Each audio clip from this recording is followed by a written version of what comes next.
welcome back to the Cricket Corner podcast as we review the second test match between India and Australia, which was played at the Arun Jaitley Stadium in New Delhi. Funny how things work, isn't it? It's like day 4 of the test match today, but India once again wrapping up the game within 3 days' time. At the end of day 3, India have won the test match by 6 wickets, so at least they had to come out and bat yet again, unlike the first test match in Nagpur. A quick summary of how the test match went, and then we'll talk about some quotes from Pat Cummins regarding the game, and we'll wrap things up by talking about some injury news, some team news from both sets of camps. So, once again, it was Australia who won the toss and had elected to bat first, and they did post a reasonably respectable total in the first innings. Don't get me wrong, they made 263, but they were bowled out within 79 overs, so India not even requiring the new ball. But there were positive signs in the Australian batting lineup in the first innings. Usman Khwaja was the highest run getter in first innings for Australia. He made 81, but I think the innings from Peter Handscomb in the lower middle order was more crucial than Usman Khwaja's 81. Handscomb scoring 72, but Australia were bowled out for 263 runs, with Shami picking 4 for 60 and 3 wickets apiece for Ashwin and Ravi Jadeja, and both of them, uh, we'll talk about both of them later because they were the winning conditions for India. India, in reply, in first innings scored a run short of the Australian total. Rohit Sharma's 32, Virat Kohli 44, but it was once again Akshar Patel and Ravi Jadeja and Ashwin with the more important runs compared to the Indian lower middle order. Virat Kohli scored 44, as I mentioned, but it was Akshar Patel 74 and Ravichandran Ashwin's 37, which took India closer to the Australian first innings total, because once Shikhar Bharat was dismissed by Nathan Lyon, Indian score was 139 for 7, and they needed some sort of partnership, which they always get from the lower order batsmen and all rounder. The likes of Ashwin, Jadeja, and Akshar Patel are always amongst the runs, and they showed their quality yet again. I think the partnership between Akshar Patel and Ravi Ashwin was somewhere in the region of 114 or 115 runs, and they made sure that India reached closer to the Australian total. But no, in the end, just a run short. So Australia started the second innings with a 1 run lead, and towards the end of day 2, they were the team who were marginally ahead compared to India. At the end of second day's play, Australia had piled up a score of 61 for 1, with the likes of Manas Labuschagne and Travis Head looking in full control, both of them batting really well. 61 was scored in just 12 overs, so like going at a fairly decent run rate of 5 runs per over. Day 3 started yesterday, and all India needed was just one session to completely turn the game around, one session of, to change the game from a relatively close one to a relatively one-sided one. I don't have any other words to say that, because once Head and Labuschagne were dismissed, none of the Australian batsmen even managed to get a score in double digits. So that's how dominant the Indian spinners were, that from 61 for 1, the overnight score of Australia, they were dismissed for 113. So they're like dismissed for 53 runs or 52 runs for they lost like 9 wickets for 52 runs, and that was completely down to just one man and one man only, who is yet again Sir Ravindra Jadeja. Once again, pick of the bowler, 7 wickets for him. 5 of those dismissals were clean bowled. He ends Australian innings at 113 with himself picking 7 for 42. and Ashwin once again complimenting Jadeja brilliantly. He picked up 3 for 59 and Australia dismissed for 113 runs with a lead of 114 and giving India a modest total to chase to take a 2-0 lead in the Border Gavaskar Trophy. Australian batting, as I mentioned, Travis Head and Manas Labuschagne did bat well towards the end of day two. Both of them are the only batsmen to have scored uh, in double digits. Uh, Travis Head scoring 43 and Manas Labuschagne scoring 35, but 115 runs to chase, and India did it in just 26 overs. Uh, India not even requiring to go to the third session of day three. It was all done, wrapped up before tea on the first session. Um, Batting contributions came from like all the players. Unfortunately, KL Rahul was the first one to go. He scored just one. Big question marks over his team selection. We'll get to team selections in a moment. Rohit Sharma scoring 31, Virat Kohli scoring 20, and Shrikar Bharat playing a great cameo of 23 of 22 to seal India's victory. Cheteshwar Pujara playing in his 100th Test match rightfully scored the winning runs. He scored a boundary when the scores were level, and he himself stayed unbeaten on 31 of 74 balls to see India through. Now, there have been a lot of question marks in the media and on social media about the Australian approach against the likes of Ashwin and Jadeja in the second innings. The Australian trying to play with a cross bat sweep shots rather than playing with the straight bat, which has received a lot of scrutiny from the general media and people on social media network websites like Twitter, that Australia should have been more careful rather than playing using the tactic of sweeping all the time. A lot of dismissals were, trying to sweep, ball coming in a little slow, knocking your stumps over, or you are uh, or the ball hits your pad first and you're given out LBW. Um, Pat Cummins had a lot to say about uh, the Australians tactics of sweeping stuff rather than playing with the straight bat, but but he has kind of defended them and but have said that they did overplay it and should do better when the third test match arrives in Indore. I have an article open from the ESPN Cricinfo website right here in front of me, and it's titled as Cummins on collapse. Australian batters overplayed and went away from their method.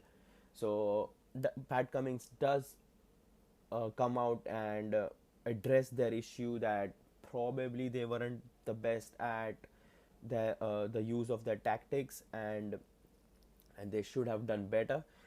Here's a quote from Pat Cummins from the post-match press conference. He said, as I quote, "Nagpur, maybe we underplayed it." I think by we he meant by underplaying it he means the sweep tactics. So yeah, quote, "Nagpur, maybe we underplayed it. We probably overplayed it here at times in the second innings. You have got to find a way to try and put pressure back on the bowlers. They are really, really good bowlers, especially in these conditions. Probably just at times, maybe just overplayed it. I thought they bowled really well. It's not easy out there, but perhaps some guys went away with their method." So I think that they were like carried away by sweeping stuff, because we have been talking how Alex Carey played in the first test match in Nagpur. He swept swept at really good success rate and was really fortunate to score some runs and score them quickly. But once again, as Pat Cummins has mentioned, they have probably overplayed it a bit. There should be like some sort of balance between sweeping the stuff and playing it with the straight bat, something Australians were not able to do.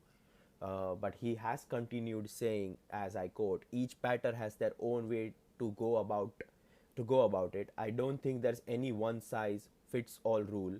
Unfortunately, quite a few of us got out with kind of cross batted shots which might not be our preferred method. So he does acknowledge the fact that cross patted was the tactic, but it might not have been their, and it should not have been their preferred method, rather than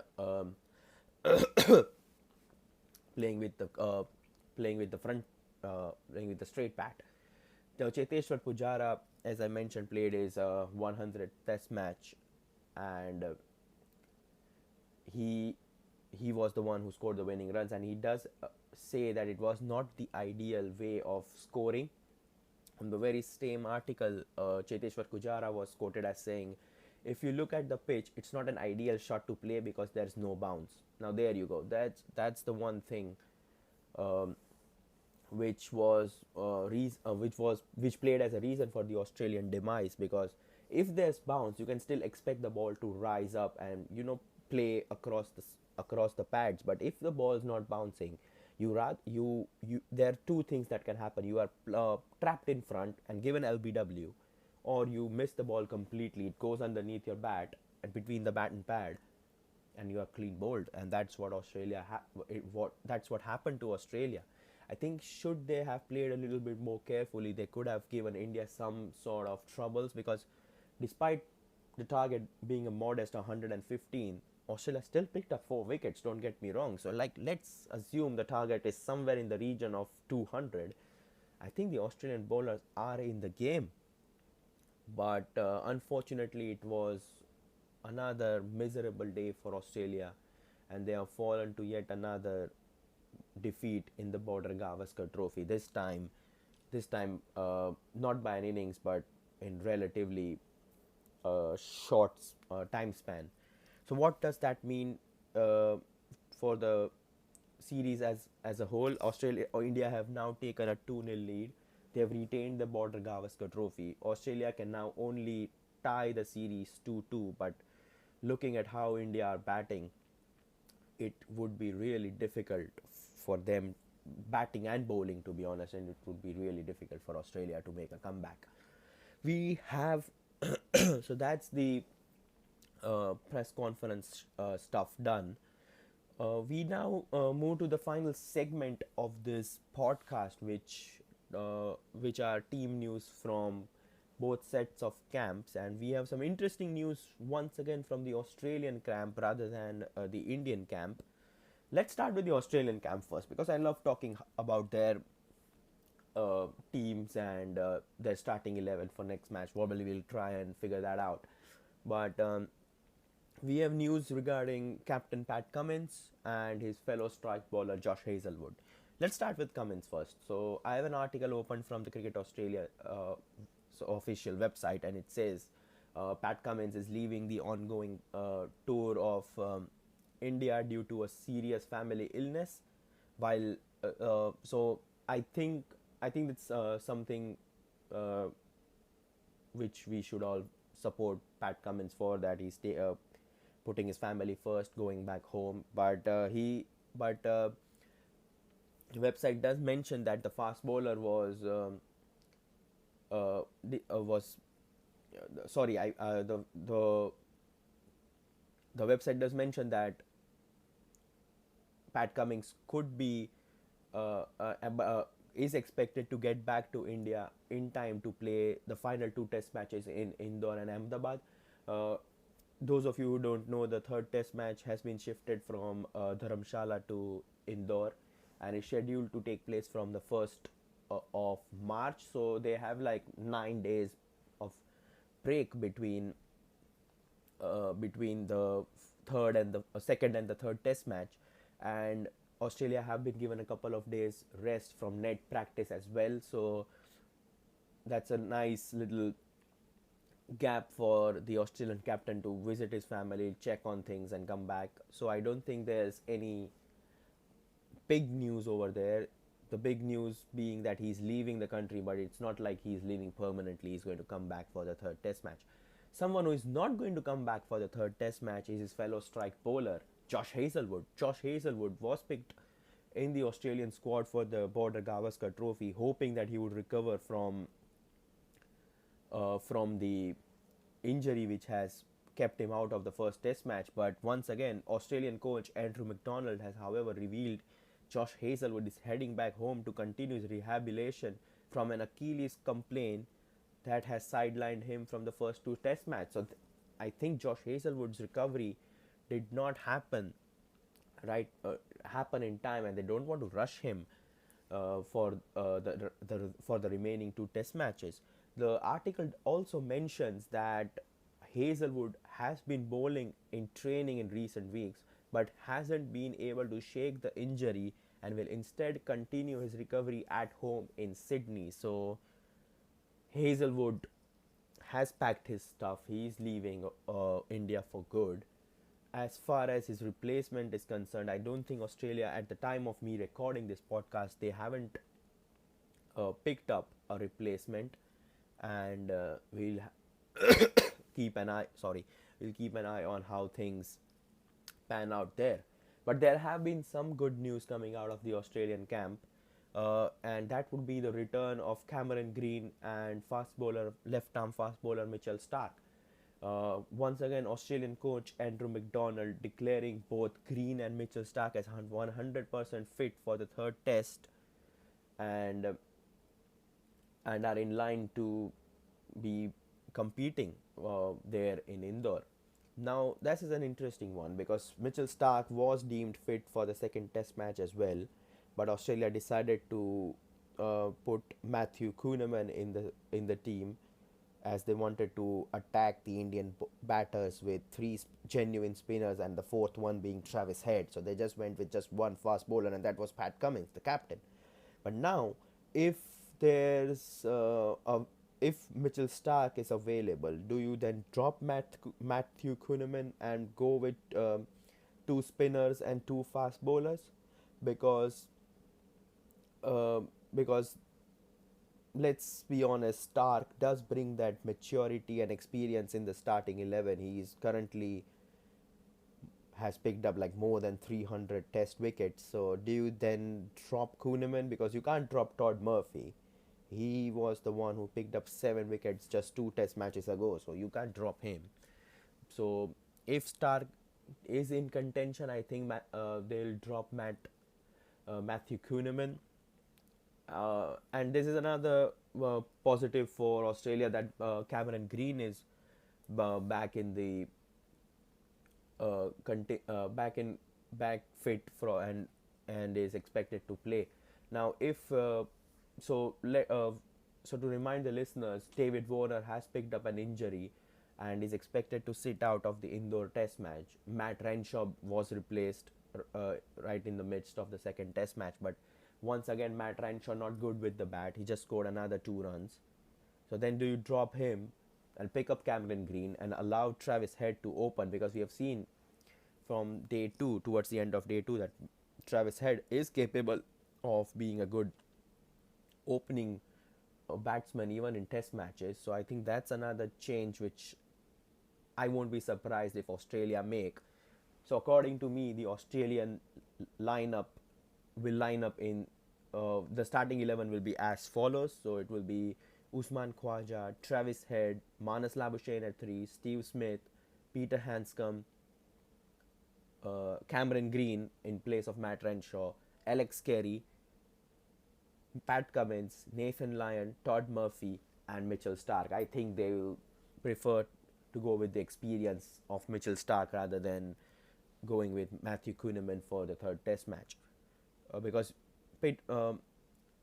Mitchell Starc has that ability to pick up wickets out of nowhere. He's got that extra pace in him. He does bowl waywardly sometimes, but he is a really capable bowler, and I think you cannot leave 100% Mitchell Starc out from your starting 11. So I think he would replace Kuhneman, and Cameron Green would replace David Warner / Matt Renshaw, depending on how you want to look at things.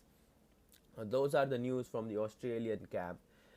Nothing spectacular from the Indian camp as far as injuries and stuff are concerned, but India have revealed their squad for the third and the fourth test match, and to be honest, it's pretty much the same.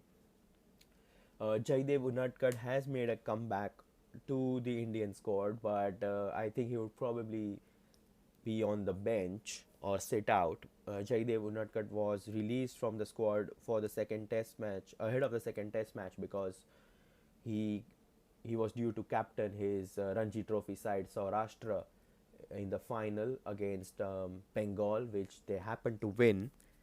Saurashtra happened to win, and Jaidev Unadkat was the pick of the bowlers. He picked up 9 wickets in the game and was given the man of the match. So he's one of the informed bowlers right now. But I don't see India dropping either Shami or Siraj. To be honest, the only change that India could be making is to drop KL Rahul and pick up Shubman Gill. There were a lot of talks about the inclusion of KL Rahul in the second test match, let alone the first one. But judging by how